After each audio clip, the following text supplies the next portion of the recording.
This is the award-winning News 20 at 5 Live. Welcome to News 20 at 5. I'm Kendra Moore. Suspicion lingers about a man found dead on the 500 block of Yeager Street in Tallahassee. And I'm Whitney Tolbert. The Tallahassee Police Department is investigating the death. TPD was called to the scene around 11:30 a.m. Thursday morning after obtaining a search warrant. The forensic unit removed his body. Police haven't released the victim's name. Local Dr. Adam Frash's trial date has been set for his custodial interference charges. Frash was arrested in Panama City Beach hours after his wife Samara Frash was found dead in the family's home. As of now, no suspects have been named in the case. The trial will begin as early as June 2nd. After nearly 4 years, authorities have arrested a man believed to be responsible for a series of rapes in Florida. Baltazar Delgado Ross, after extradition from Guatemala, is charged with 5 different accounts of sexual assault. Police add Ross denied was found of 5 victims. Prosecutors say Delgado Ross faces 10 consecutive life sentences for these crimes.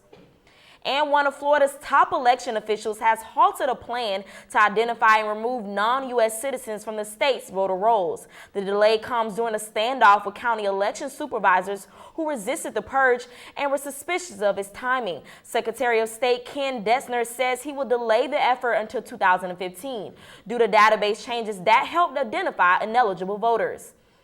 And unlicensed Florida citizens could have the option of carrying a concealed weapon during an emergency. The Florida House approved the revised bill proposal backed by the National Rifle Association. Several Democrats object the bill because of unclear specifics. The bill awaits a full vote from the House's floor.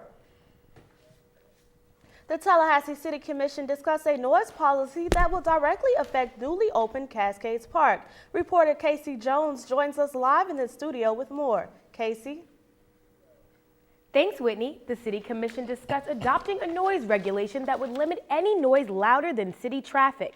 It will impact the Capital City Amphitheater and concerts planned for the upcoming months. If commissioners decide in favor of the ordinance, concerts will not be allowed after 10 p.m. on weekdays and 11 o'clock p.m. on weekends. Live in the studio for TV 20, I'm Casey Jones.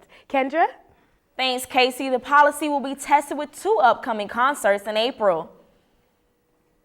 More than 200 county commissioners attended the Florida Association of Counties, better known as FAC Legislative Day. The 2014 event took place at Florida State University's Turnbull Conference Center on Thursday. FAC Communication Director Craig Mosteller says more dedicated funding and programs for the homeless are a priority. He notes homelessness as a major issue across several cities in Florida.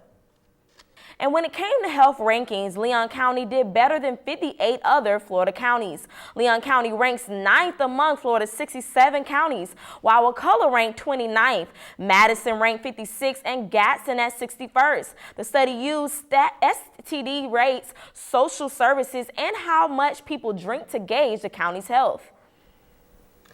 Pollen levels around Tallahassee continue to escalate throughout the week. Kendra Moore tells us more. As you walk to your car, you may notice the arrival of pollen across the Big Bend. Allergy season has struck and symptoms won't slow down.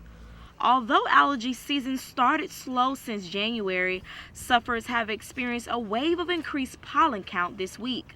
Shawnee Rose, allergy sufferer, says that the weather changes gave her no warning of the high pollen counts ahead. It's all over my car. Like, I didn't even know what was on top of it at first until I started sneezing. The sight of blooming trees bring beauty and running noses. According to pollen.com, pollen levels this week have risen from 10.1 on Thursday and plan to rise to 10.4 throughout the weekend. While blooming surfaced last week, pollen is strictly impacted allergy sufferers. But here's a tip: if you keep the windows up while driving, it'll stop the pollen from getting inside. The phones have gone off the hook for allergists around Tallahassee. As the pollen count rises, doctors advise that you use over-the-counter treatments like Claritin, Zatador, or Aloe. Allergist Dr. Ron Saff gives us tips for avoiding symptoms while outdoors.